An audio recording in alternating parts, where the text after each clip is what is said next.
Hello everyone and welcome to 10.2 Guardian of the Dream. Today we're going to be talking about Vengeance Demon Hunter builds, flex points, embellishment stats, and the weird trinket situation that's been going on this season, because there's not a lot of great ones, to tell you the truth, or not a lot of great ones to choose from. We're going to be talking about builds and flex points first. We're going to be talking about Mythic Plus and Raid as well. There's the timestamps down below as well, so if there's something in particular that you want, we're going to be going over the pros and cons of these builds, because as you may know, I support choice and playstyle, especially depending on the content level that you are doing. So this is the primary Mythic Plus build that's kind of surfaced up, and it was actually very, very close to kind of what I had come up with. I had tested a lot of Collective Anguish and the Hunt, unfortunately, not unfortunately, because it's a really, really fun ability, wins out, but I find Collective Anguish is obviously just easier to use because it's just a passive that whenever you Fel Dev, the allied Demon Hunter just does its thing, but it seems to just not be scaling very well with higher end content right now. It's just kind of one of those ones. Out of the three choices, it is the weaker one, and going down here is the most punishing out of the both, because just kind of the cooldown on Infernal Strike is nice, but not necessary, and gaining some mastery is really not great for Mythic Plus, right? Where you could be going with the new and improved Darkness, and by new and improved, I mean it is 100% more effective in Mythic Plus than it is Raid. So a lot of good things there, but there are some flex points to talk about. If you want, you can go out of Chaos Fragments if you want and grab Imprison if you're looking for a singular stop, a skip, or things like that. But with this build and having as many stops as we do, I would kind of work around that and probably opt out of Master of the Glaive first. If you're not looking to kite specific enemies, you can go into Imprison. That's definitely a thing that you can do. Aside from that, the tree is kind of fairly what it is, right? It gives us everything that we want. We now have good access to Fellblade, which generates 40 Fury. The damage is middling to weak, but the 40 Fury is where this is at, and having the ability to Vengeful Retreat out of a mob, out of a swirly, out of whatever, get yourself to safety and immediately Fellblade right into it is really, really nice, and it's a fun part of the playstyle that I've really been enjoying so far in 10.2. And of course, this is what we're going to call the Soul Crusher build, so it goes down the left side to get Soul Crush. Illuminated Sigils, like I said before, absolutely mandatory in Mythic Plus. And of course, we're going with Fiery Brand, Charred Flesh, and all that fun stuff. So you do have a lot of different means of getting what you want, right?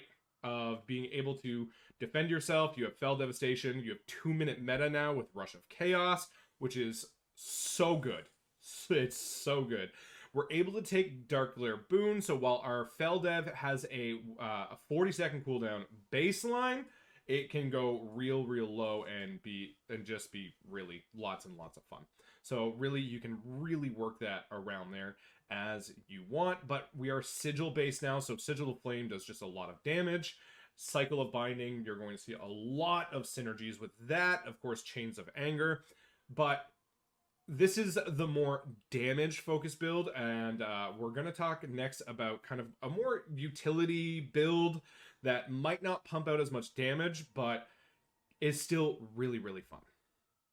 This is what I call my Sigils build. So as you can see here, it goes down Sigil of Chains, and it gets Feed the Demon. Now this is going to just allow a newer player, someone who's just picking up the spec, to just feel a little bit more tankier more often without the required setup, because Feed the Demon is going to allow you to have full uptime on demon spikes. Having Sigil of Chains is probably one of the most fun things in the game right now. I love this ability. It is so incredibly fun. Like, it's just so good. And having 2 stacks of it with Illuminated Sigils is really, really good. You are just a stopping monster. You are just a machine. But this build also, you're going to want to be prioritizing Fel Devastation as defensive and an offensive, because we are going into Stoke the Flames. Now, if you do not have, and this is kind of where we're talking about trinkets here real quick, if you do not have, oops, I don't have it equipped. I was questing and didn't need a cheat death trinket. Prophetic Scales. If you do not have Prophetic Scales yet, get yourself one as fast as possible. This is probably one of our better trinkets, especially if you are prone to just dying or anything like that. This is really, really good. And when we start comparing Prophetic Scales as a trinket versus our other trinket options, and being able to grab another talent point, you're going to want to be grabbing this talent point for sure. One of the things that you may notice with this build is I opted out of Volatile Flame Blood, and this is something that you can go out of Stoke the Flames if you want and go into Volatile Flame Blood.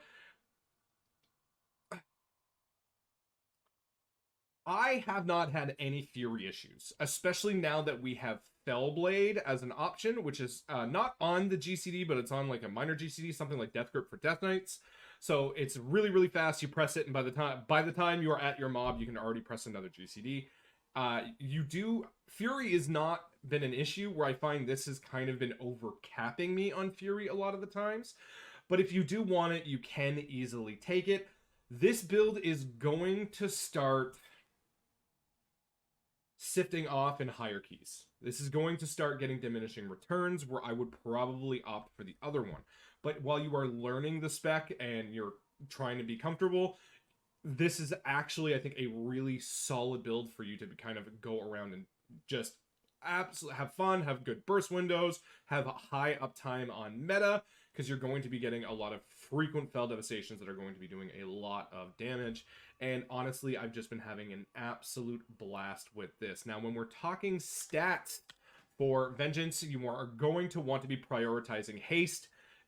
They just love it, even with the penalty. So as you can see here, I am so close to this. By the way, this add-on is true stat values if you are curious. I am so close to getting my next penalty for haste that's how much haste they love.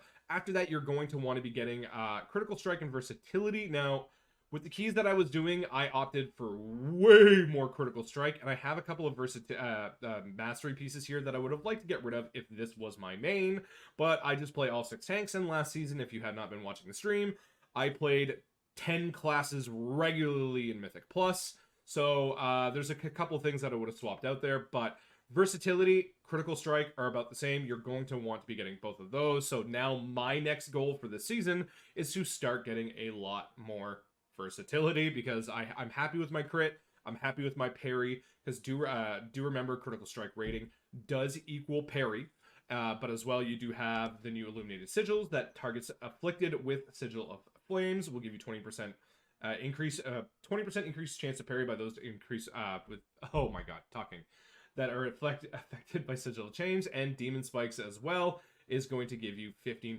parry. So you are just going to be an absolute parry monster. So I would be focusing myself on versatility and getting that up. Hi Kabuto, how's it going? You hanging out here? I've got all these birds hanging around me. Isn't that adorable? Now, a couple of the trinket situations that you're going to want to be looking at is you're going to be wanting to get the Prophetic Stone Scales. Obviously, it's really, really good, just because it is a cheat death trinket. Right now we do have a tank option and another option. So we have the other option first, which is the Cataclysmic Signet brand, which is from the raid, but this acts a lot like the Elementium Pocket Anvil from Aberrus, where you get stacks, and when you are out of combat, you have 15 seconds to get back in combat before those stacks are gone. And you do need to play aggressively for this to keep this uptime of these stacks to make use of this trinket. And if you're constantly letting them fall off, or if you're in a dungeon that you know has a lot of runs through where you're just not in combat, I would be opting out of this trinket. But if you are in a dungeon that is just go from start to finish, you are in combat the entire time, this is an incredibly strong trinket to grab. The other one is from Rage as well, from Raid as well, which is the Tainted, Thrax Tainted Rage Heart. So this is a versatility-based trinket. It deals constant shadow damage every 3 seconds, and on usability gives you a nice big absorb shield. This is just an all-around good offensive and defensive trinket that is tank loot spec as well. So really, really good, and that is probably the two that I would be opting for. I would be opting for the Rage Heart and a Prophetic Stone Scales. And like we said earlier, Prophetic Stone Scales, when you weigh the trinket situation that we have versus the Last Resort, I would much rather have an extra talent point than some of the other trinkets out there, but there are some okay ones to kind of get through as you're going on. But yeah, so build codes are down below for all of those. Up next, we're going to be talking raid. So this is your standard raid build, as we're going to kind of go around here. This just kind of gives you what you need. Collective Anguish does perform better in single target versus Elysian Decree, so that's what you opt for here, because you're going to want those big Fel Dev bursts with the eye sockets, no, the eye beams, and all that fun stuff there. And we are opting for Down in Flames to have 2 charges of Fiery Brand at 45 seconds like you've been used to all last season. Nothing too complicated with this raid build here. It just kind of is what it is. You're going to do your Vengeance Demon Huntery stuff that you've been doing all of this time, and you're going to be full of movement and all of the fun. I really wouldn't worry about Last Resort here as well, especially because you are most likely going to be running the Dawn of the Infinite's Prophetic Stone Scales. One ability that I do want to talk about here that is in all the builds is Live by the Glaive. When you parry an attack or have one of your attacks parried, you restore 4% of your maximum health and 10 fury. Now, this is really, really big in Mythic Plus, but it's kind of just above average in Raid. So if you do want to get rid of a flex point there, you're not always attacking the boss, and a lot of boss mechanics aren't parryable, so you are going to see less uptime of this in Raid, unless there are ads that are in part of that Raid encounter, that you're just not going to be getting as much of it. So if you do need something, you can opt out of it and go there. This build does not opt for Darkness either, but you can get it if you want. If your raid leader says they need it, I would be going for it. You could opt out of the Hunt. You could opt out of some Sigil of Flame damage, but I really wouldn't opt. This would be my last thing that I would opt out of. I would probably go out of Collective Anguish to grab it first, and then you could go, and if you wanted to, you could go down from here and go there. So take the points out of here, get Darkness, get Long Night, and you would have an extra Erratic Fellheart talent point to kind of work around and deal with, if you so choose. All right.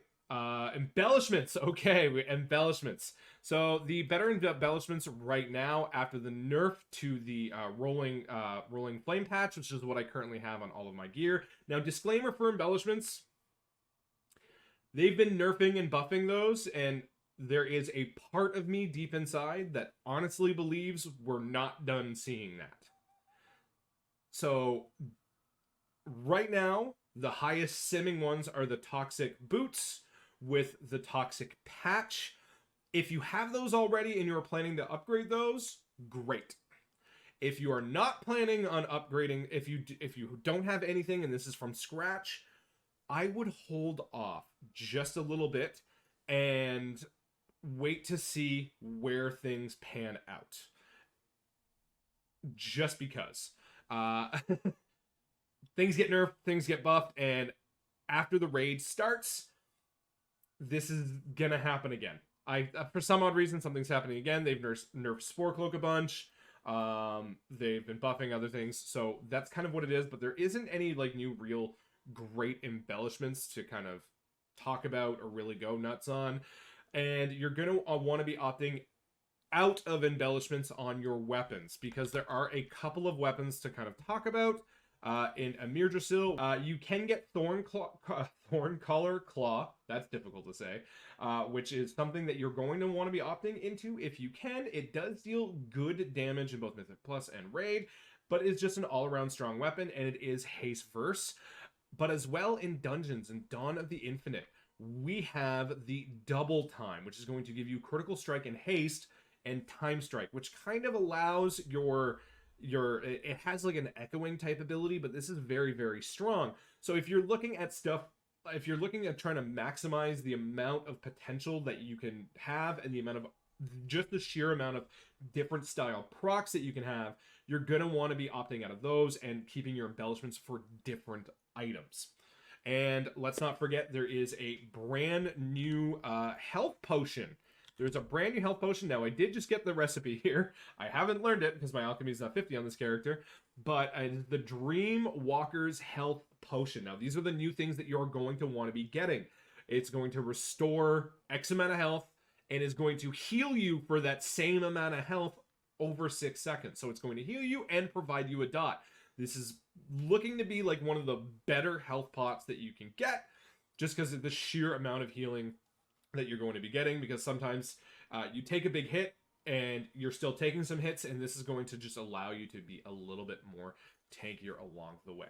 But that is it for Vengeance Demon Hunter for 10.2. I hope you are excited for this spec, as I am, for this season. Have yourself a good one, everyone. Happy tanking.